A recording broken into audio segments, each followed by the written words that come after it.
Bismillahirrahmanirrahim. Assalamualaikum warahmatullahi wabarakatuh. Selamat datang kembali bersama kami di channel Azril Hidayat. Kembali kami akan mengabarkan informasi terkini dari perkembangan seleksi P3K Guru di tahun 2021.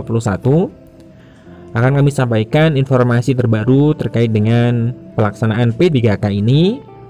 Namun sebelum kita ke pembahasan selengkapnya, bagi teman-teman yang baru saja menemukan channel ini, silahkan subscribe dan nyalakan lonceng notifikasinya. Terima kasih. Bismillah, kita ke pembahasan. Ketika teman-teman ketahui ya bahwa sekarang masih dalam masa sanggah, jadi nanti akan diumumkan hasil dari pasca sanggahnya. Tentunya teman-teman masih menantikan apakah nanti ada tahap 3 ataukah langsung optimalisasi. Kemudian mana yang lebih menguntungkan bagi guru-guru honorer? Nah, akan tetapi kami tekankan bagi P1, P2, P3 bahkan yang TL itu berpeluang sangat besar masih bisa menjadi ASN P3K di tahun ini. Nah, akan kita bahas dalam video ini secara lengkap. Sebelumnya, maka kita harus ketahui dulu apakah nanti tahap 3 itu bakalan ada ataukah tidak ya. Nah, saya telah membuka ya, ini adalah screenshot dari salah satu peserta di akun SSCASN ya. Nah, teman-teman nanti bisa lihat. Nah, ternyata di akun SSCASN setiap peserta itu ada menu baru, yaitu memilih formasi P3K tahap guru tahap yang ketiga. Namun di keterangan bawahnya dikatakan bahwa pemilihan formasi tahap 3 itu belum dapat dilakukan. Nah, coba teman-teman cek. Maka nanti di bagian bawah itu ada menu seperti ini ya, memilih formasi P3K Guru tahap yang ketiga. Nah, ini apakah bisa dipastikan bahwa tahap 3 itu akan dilakukan? Nah, kita perlu mengecek kebenarannya. Saya sudah menghubungi helpdesk ya dari Dirjen GTK melalui Telegram ya. Nah, saya tanyakan beberapa hal. Yang pertama saya tanyakan seperti ini, Pak, untuk tahap 3 kapan diadakan? Kemudian dijawab ya, selamat malam, selamat datang di layanan Kemendikbud dengan Yoga. Perihal informasi seleksi tahap 3, saat ini belum ada informasi terbaru. Jadi dari admin Dirjen GTK mengatakan bahwa tidak ada informasi terbaru dari seleksi tahap 3. Kami sarankan silahkan melakukan pengecekan secara berkala pada akun SSCASN dan website resmi kami, https guru p3k ppk.kemdikbud.go.id untuk mendapatkan informasi terkini. Nah, ini adalah balasan dari Dirjen GTK. Dia ya, admin di sini belum bisa menjelaskan secara detail kapan pelaksanaan tahap 3 akan dilakukan. Kemudian saya mencoba untuk menggali informasi yang lebih lanjut. Saya tanyakan, mohon penjelasan optimalisasi formasi bagi yang sudah PH tahap 1 dan tahap 2. Kemudian admin juga mendapat saja hal yang sama dengan apa yang tanyakan sebelumnya. Perihal informasi optimalisasi, saat ini belum ada informasi terbaru. Jadi semuanya masih mengambang ya. Apakah ada tahap 3? Kemudian bagaimana untuk penjelasan lebih lanjut tentang optimalisasi formasi, itu pun belum dijawab secara tuntas. Tidak ada yang berani menjawabnya dari Dirjen GTK. Kemudian ini terakhir saya tanyakan seperti ini teknis ya. Apakah di tahap 3 bisa guru SMP mendaftar di SMA atau sebaliknya? Kemudian dijawab lagi, perihal informasi seleksi tahap 3 saat ini belum ada informasi terbaru. Sama jawabannya, senada ya. Artinya belum bisa memberikan kepastian tentang teknis kapan kemudian optimalisasi itu, ketentuan pastinya seperti apa dari Kemendikbudristek, dalam hal ini Dirjen GTK, tapi belum ada. Nah, ini masih mengambang apakah ada ataukah tidak di tahap yang ketiga.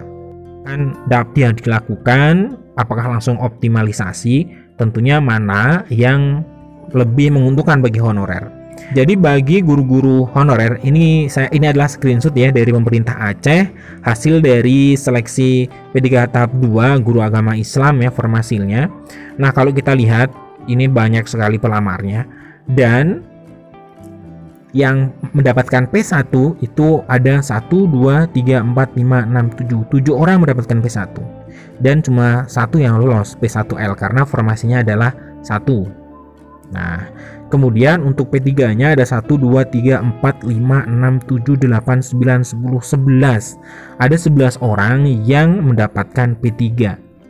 Nah, kalau bagi guru-guru yang mendapatkan P1, P2 ataupun P3, tentunya menurut kami optimalisasi adalah hal yang paling menguntungkan. Kenapa? Karena guru-guru tidak lagi dipusingkan dengan ujian tahap 3, akan tetapi langsung mendapatkan formasi dengan melakukan optimalisasi. Di daerah formasi apa? Formasi mana di sekolah mana yang masih kosong. Kemudian guru-guru yang sudah P1, P2, P3 kemudian langsung diarahkan ke formasi kosong tersebut. Nah, ini tentunya bagi guru-guru kategori ini, kategori P1, P2, P3 tentunya lebih menguntungkan ketika langsung diadakan optimalisasi. Nah, kemudian bagi yang tidak lulus bagaimana? Tentunya bagi yang berstatus TL, pelaksanaan ujian tahap 3 tentunya ini lebih adil ya. Kenapa? Karena memberikan kesempatan bagi yang TL untuk bisa mendapatkan nilai yang maksimal. Tohkah saja misalkan di tahun ini belum bisa menjadi ASN, kalau informasi terakhir ya dari Ibu Nunu itu dan Pak Dirjen, nilai di tahun ini itu bisa digunakan untuk tahun depan di tahun 2022. Walaupun secara juknisnya belum ada. Kami sampaikan sebuah informasi bersumber dari jpnn.com. Di sini ada desakan agar P3K guru tahap 3 diisi honorer negeri menguat, jangan dites lagi. Nah, kita baca. Jadi di sini dalam artikel atau dalam berita ini ya dikatakan bahwa para pentolan honorer K2 maupun non K2 itu terus menyuarakan agar seleksi P3 guru tahap 3 langsung optimalisasi ya, hanya optimalisasi. Tidak perlu lagi menggelar tes, tetapi menempatkan guru honorer negeri yang lulus passing grade namun tidak punya formasi. Jangan dites lagi mereka. Kalau sistemnya sama seperti P3 guru tahap 2, sesuai ranking, guru honorer negeri sudah pasti tidak kebagian kursi. Nah, kalau dari sini, ini alasannya kenapa menuntut untuk langsung optimalisasi. Karena di tahap 3, ya tentunya nanti ada guru serdik juga yang bisa mengikuti, guru swasta yang berserdik yang mengikuti di tahap 3. Tentunya nanti guru-guru honorer sekolah negeri bakal tergeser ya, karena afirmasi 100% ini kan terlalu tinggi, atau sertifikat mendidik ini seperti kunci dalam pelaksanaan seleksi P3K. Nah, jadi menurut mereka ya dari honorer K2 dan non K2 jangan dites lagi karena nanti tidak kebagian kursi, kata Ketua Solidaritas Nasional Wiyata Bakti Indonesia. Nah, dia mengungkapkan jumlah honorer yang lulus passing grade cukup banyak. Jadi di tahap 1 itu banyak sekali yang lulus passing grade. Mereka lulus passing grade tetapi karena sistemnya ranking kalah telak dengan peserta bersertifikat mendidik. Oh, ini maksudnya adalah dari tahap 1 tahap 2 itu banyak guru dari sekolah negeri yang sudah mendapatkan passing grade tetapi kalah perankingan karena bertarung ya atau berkompetisi dengan peserta yang bersertifikat pendidik. Mereka berharap ikut seleksi tahap 3, tetapi kalau sistemnya meranking sudah dipastikan kalah lagi. Kesimpulannya, kesempatan untuk guru honorer di sekolah negeri hanya di tahap 1 bagi yang sekolahnya punya formasi. Bagi yang enggak punya formasi hanya ikut memperpanjang barisan. Dia berharap tahun depan pemerintah memikirkan guru honorer yang ada di sekolah negeri. Mereka bukan tidak mau punya serdik, tetapi regulasinya yang tidak mendukung.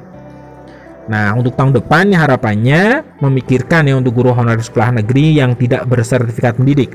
Senada Ketua Forum Honorer K2 DKI Jakarta, Nurbaiti, mengaku sedih menerima telepon WhatsApp guru honorer yang tidak lolos formasi untuk kedua kalinya.